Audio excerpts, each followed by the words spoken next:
আমি একজন হিন্দু এবং আমি মুসলমান মেয়েকে বিয়ে করেছি। যদি আমি বলি উল্লু, আপনি জানেন উল্লু কি? উল্লু মানে বোকা। হ্যাঁ, বোকা।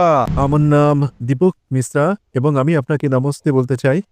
আমার প্রশ্ন হচ্ছে, আসলে আমি একজন হিন্দু এবং আমি মুসলমান মেয়েকে বিয়ে করেছি ভারতে, এবং ইনশাআল্লাহ আগামী মাসে সে সৌদি আরবে আসবে।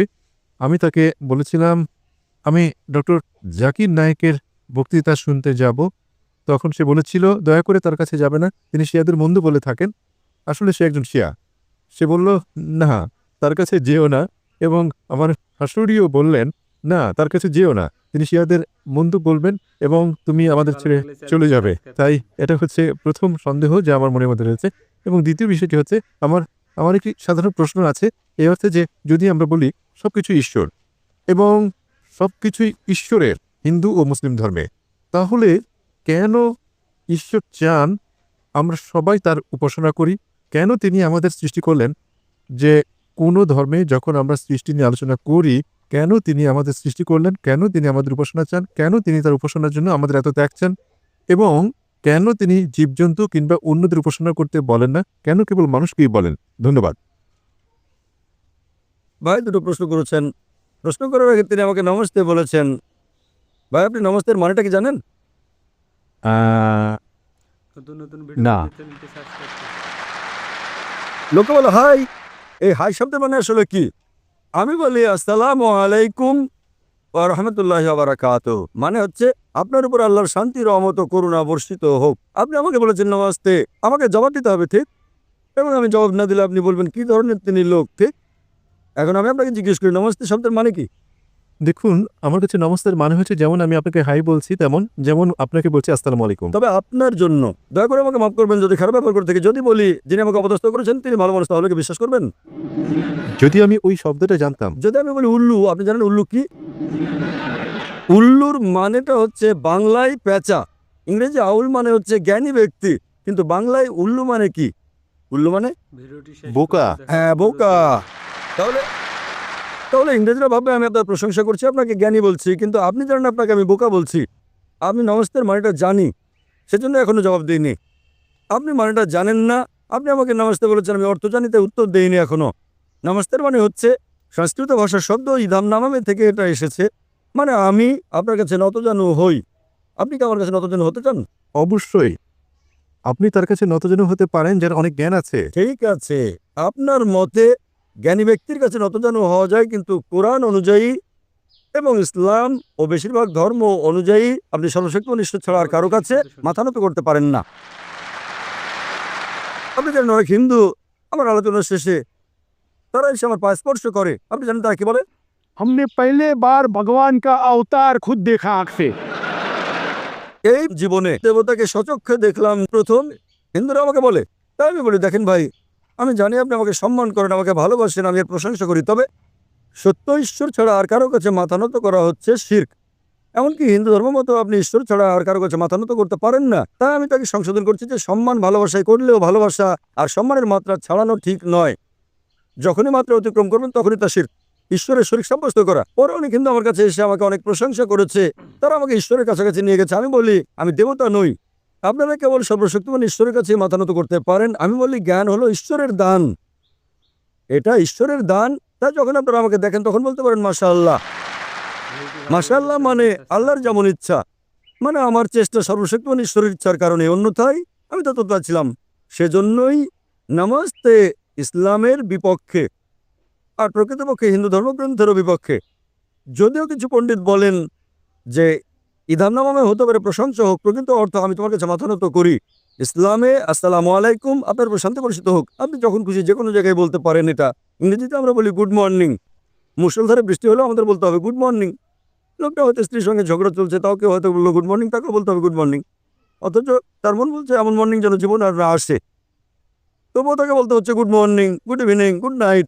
তাই ইসলাম ধর্মে উত্তম হচ্ছে আসসালামু আলাইকুম, আপনার উপর শান্তি বর্ষিত হোক। আর আমি এটা কামনা করি, কারণ কোরআন বলছে সূরা নিসা অধ্যায় নম্বর 4 আয়াত নম্বর 86, যদি কেউ তোমাকে সৌজন্যমূলক অভিবাদন জানায় তাকে আরো বেশি সৌজন্য দেখাও।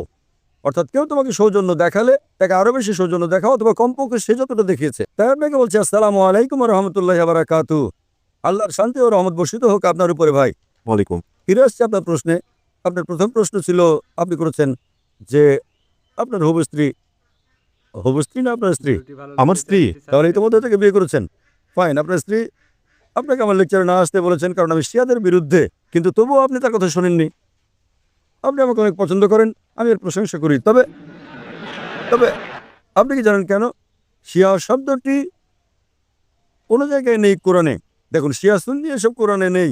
কোরআনে বলা হচ্ছে সূরা আল ইমরান 93 আয়াত নম্বর 103, ওয়াতাসিমু বিহাবলিল্লাহি জামিআ ওয়া লা তাফরাকু। আল্লাহর হাতলকে শক্তভাবে ধারণ করো এবং বিচ্ছিন্ন হও না। আমাদের মুসলিমদের দৃঢ়ভাবে আল্লাহর হাতলকে ধরতে হবে এবং আমরা পরস্পর বিচ্ছিন্ন হব না। এবং সর্বশক্তিমান আল্লাহ কোরআনে বলেছেন সূরা আনাম অধ্যায় নম্বর 6 আয়াত নম্বর 159 যে হে নবী, যে ইসলাম ধর্মের বিভক্তি সৃষ্টি করে তার ব্যাপারে আপনার কিছু করার নেই। আল্লাহ তার বিষয়টি দেখবেন শেষ বিচারের দিনে। তাই ইসলাম ধর্মে বিভক্তি সৃষ্টি করাটা হচ্ছে নিষিদ্ধ। সুতরাং যে ইসলাম ধর্মে বিভক্তি সৃষ্টি করে সে কোরআন এবং সুন্নাহর বাইরে চলে গেল। আপনি আপনার স্ত্রীকে বলুন, ডক্টর জাকির নায়েক বলেছেন শিয়া সুন্নি বলে কোনো কথা নেই। কোরআনে বলা হয়েছে আতিউল্লাহ ওয়া আতিউর রাসূল। আল্লাহ এবং তার রাসূলের অনুসরণ করো। আমাদের কি করতে হবে? আমাদের মেনে চলতে হবে কোরআন এবং সহিহ হাদিস, নবী মুহাম্মদ সাল্লাল্লাহু আলাইহি সাল্লামের সহিহ হাদিস। এবং একটা লেভেলে আপনি দিতে পারেন মুসলিম। তাই আমি নিজেকে শিয়া সুন্নি বলি না, আমি নিজেকে বলি মুসলিম। তো আপনি আজ আপনার স্ত্রীকে বলুন আমি ডক্টর জাকির নায়েকের সঙ্গে সাক্ষাৎ করেছি, তিনি নিজেকে বলেছেন মুসলিম। আর আমি না সুন্নিদের বিপক্ষে না শিয়াদের বিপক্ষে, আমি বলি সবাই মুসলিম। যে নামেই তারা নিজেদেরকে বলুক না কেন, আল্লাহ এবং রাসূলের দিকে ফিরে আসুন। যখন আমি জবাব দেই কিছু কিছু মুসলিম হয়তো তারা কোরআন এবং সুন্নাহ বিরোধী কিছু মেনে চলেন, তারা বিরক্ত হতে পারেন। তাই আপনার স্ত্রীকে জিজ্ঞেস করুন, তুমি কি কোরআন সুন্নাহ বিরোধী কিছু মেনে চলো? যদি না চলো তো ডক্টর জাকির নায়েককে ভয় পাও কেন? যদি তাই হয়, হ্যাঁ, তাহলে সংশোধন হতে হবে এবং কোরআন সুন্নাহর পথে আসতে হবে। জাকির নায়েক যা বলে তা মানতে হবে না। জাকির নায়েক ইসলামে জিরো। আতিউল্লাহ ওয়া আতিউর রাসূল। আল্লাহ এবং তার রাসূলের পথ অনুসরণ করো। তাই আপনার স্ত্রীকে বলুন, তিনি কোরআন এবং সহিহ হাদিসের বিপরীতে যদি কিছু অনুসরণ করে থাকেন তাহলে তাকে সংশোধন করতে হবে, তার নিজেকে মুসলিম পরিচয় দেওয়া উচিত, কারণ শিয়ার কথাটা কোরআনে কোথাও উল্লেখ নেই। তবে আমি প্রশংসা করি যে আপনি আপনার স্ত্রীকে ভালোবাসেন কিন্তু আমাকেও ভালোবাসেন, মাশাআল্লাহ। তাই আপনি আমার লেকচার শুনতে এসেছেন। এবার আপনার দ্বিতীয় প্রশ্নে আসি যে কেন ঈশ্বর আমাদেরকে সৃষ্টি করেছেন এবং ঈশ্বর কেন আমাদের কাছে উপাসনা চান? কেন তিনি জীবজন্তুদের উপাসনা চান না? ঈশ্বর কেন আমাদের উপাসনা চান? এই সংক্রান্ত প্রশ্নের জবাব ইতিমধ্যে আমি দিয়েছি। আমার মনে হয় আপনি দেরিতে এসেছেন, আমি জানি না। যে আমরা ঈশ্বরের উপাসনা করি, আমরা তার প্রশংসা করি। লোকেরা আমাকে প্রশ্ন করে কেন আমি বলি আল্লাহু আকবার, কেন আমরা ঈশ্বরের প্রার্থনা করি? আমি বলি দেখেন, ইসলাম ধর্মে আমরা ঈশ্বরের প্রার্থনা করি বা না করি তাতে আল্লাহ সুবহানাহু ওয়া তাআলার কিচ্ছু এসে যায় না। যখন আমি বলি আল্লাহু আকবার, আল্লাহ মহান, তিনি আগে থেকেই তো মহান। আমি আল্লাহু আকবার বললে তিনি মহান হয়ে যাবেন না? তাও কেন আমরা বলি? আপনি জানেন কেন বলি? কারণ যখন আমি কারো প্রশংসা করি, যখন আমি কাউকে মহান বলি, সেটা একটা মানবিক প্রবণতা যে আমি চেষ্টা করি তার নির্দেশ মেনে চলতে। তাই আল্লাহর প্রশংসা করার কারণ এটা নয় যে তিনি বড় হয়ে যাচ্ছেন যখন আমরা তার প্রশংসা করছি। যে মুহূর্তে আমরা তার প্রশংসা করি সেই মুহূর্তে কোরআনে দেওয়া তার নির্দেশ পালন করি আমরা।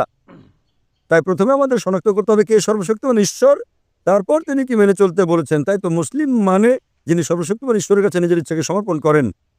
কোরআনে বলা হয়েছে সূরা জারিয়াত অধ্যায় নম্বর 51 আয়াত নম্বর 56 যে আমি জিন ও মানুষকে আমার উপাসনা ছাড়া অন্য কোনো কারণে সৃষ্টি করিনি। সর্বশক্তিমান ঈশ্বর তার উপাসনার জন্য আমাদের সৃষ্টি করেছেন এবং যে কারণে তিনি আমাদের উপাসনা চান তা হচ্ছে তিনি আমাদের এইরকম ক্রাইটেরিয়াভুক্ত করেছেন। এটা হচ্ছে মানবজাতির জন্য নির্দেশনা ম্যানুয়াল। মানবজাতির ভালো মন্দ তাকে উপাসনার সময় আমরা তার প্রশংসা করি, স্বভাবতই আমাদেরকে তার নির্দেশ পালন করতে হবে। আর যখন আমরা সর্বশক্তিমান ঈশ্বরের নির্দেশ মেনে চলি সেটা আমাদের জন্যই ভালো। উদাহরণস্বরূপ যদি আপনি ডাক্তারের কাছে যান, ডাক্তার আপনাকে চিকিৎসাপত্র দিলে সেটা আপনি মেনে চলেন কি না? হ্যাঁ। হ্যাঁ, কেন? কারণ আপনি অসুস্থ, তিনি হলেন ডাক্তার। একইভাবে সর্বশক্তিমান ঈশ্বর আমাদেরকে প্রেসক্রিপশন দিয়েছেন কোরআনে এবং সহিহ হাদিসে। মানুষের জন্য ভালো মন্দের কথা বলা হয়েছে। যখন আমরা তার প্রশংসা করি, উপাসনা করি, স্বভাবতই আমরা তখন তার হুকুম পালন করি। যদি আপনি বিশ্বাস না করেন যে লোকটি ডাক্তার, তাহলে তার প্রেসক্রিপশনকে আপনি মেনে চলবেন না। সুতরাং যখন আপনার ডাক্তার পছন্দ হবে তার কথা মতো আপনি চলবেন। আর এই জন্য আমরা সর্বশক্তিমান ঈশ্বরের প্রশংসা করি এবং আমরা তার উপাসনা করি যাতে করে আমরা ভালো মানুষ হতে পারি। আপনি প্রশ্ন করেছেন জীবজন্তু কেন তার উপাসনা করে না? আমাদের প্রিয় নবী মুহাম্মদ সাল্লাল্লাহু আলাইহি সাল্লাম তিনি বলেছেন যে ইসলামে অন্য সকল সৃষ্টি শুধুমাত্র জিন ও মানুষ ছাড়া তাদের ইচ্ছা স্বাধীনতা নেই। অন্যান্য সৃষ্টির কোনো ইচ্ছা স্বাধীনতা নেই, ফেরেশতাদের ইচ্ছার স্বাধীনতা নেই, প্রাণীদের ইচ্ছা স্বাধীনতা নেই। এরা সবাই সর্বশক্তিমান ঈশ্বরের উপাসনা করে। প্রাণীকুল, গাছপালা, পাহাড় পর্বত সবাই সর্বশক্তিমান ঈশ্বরের উপাসনা করে। এদেরকে আরবিতে বলা হয় মুসলিম। জিন ও মানুষ আমাদেরকে সর্বশক্তিমান ঈশ্বর ইচ্ছার স্বাধীনতা দিয়েছেন। আমরা তাকে মানতেও পারি, নাও মানতে পারি। সর্বশক্তিমান ঈশ্বর আমাদের সৃষ্টি করেছেন কারণ কোরআনে উল্লেখ করা হয়েছে যে আল্লাহর সেরা সৃষ্টি হচ্ছে মানব জাতি। এছাড়া আমাদের আকৃতি, আমাদের দেহ, আমাদের বুদ্ধি, তিনি আমাদের ইচ্ছার স্বাধীনতা দিয়েছেন। আমরা তাকে মানতে পারি, নাও মানতে পারি। আমাদের ইচ্ছার স্বাধীনতা দেওয়ার পর তিনি যাচাই করে দেখতে চান যে আমরা তাকে মানি কি মানি না। অন্য সব সৃষ্টি যেমন প্রাণী, গাছপালা, তাদের ইচ্ছার স্বাধীনতা নেই, তাই এটা বড় কিছু না যে তারা সর্বশক্ত ঈশ্বরের উপাসনা করে, ভালো, আলহামদুলিল্লাহ। কিন্তু মানুষকে ইচ্ছার স্বাধীনতা দেওয়ার পর, যেমন বলা হয়েছে কোরআনে সূরা মুলক অধ্যায় 67 আয়াত নম্বর 2, الذي خلق الموت والحياة তিনি আল্লাহ যিনি সৃষ্টি করেছেন মৃত্যু ও জীবন কারা কাজে ভালো তা পরীক্ষা করার জন্য। সুতরাং এই জীবন পরকালের জন্য একটা পরীক্ষা। আমাদের স্বাধীন ইচ্ছা দেওয়া হয়েছে, আমরা তার উপাসনা করতে পারি, নাও করতে পারি। যদি উপাসনা করেন তাহলে আপনি ঈশ্বরের হুকুম মেনে চলছেন। আপনি মদ খেতে পারেন, নাও খেতে পারেন।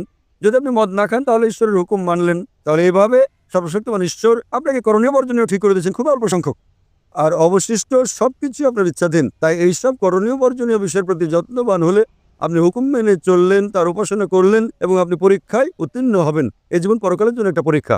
আশা করি উত্তরটা পেয়েছেন।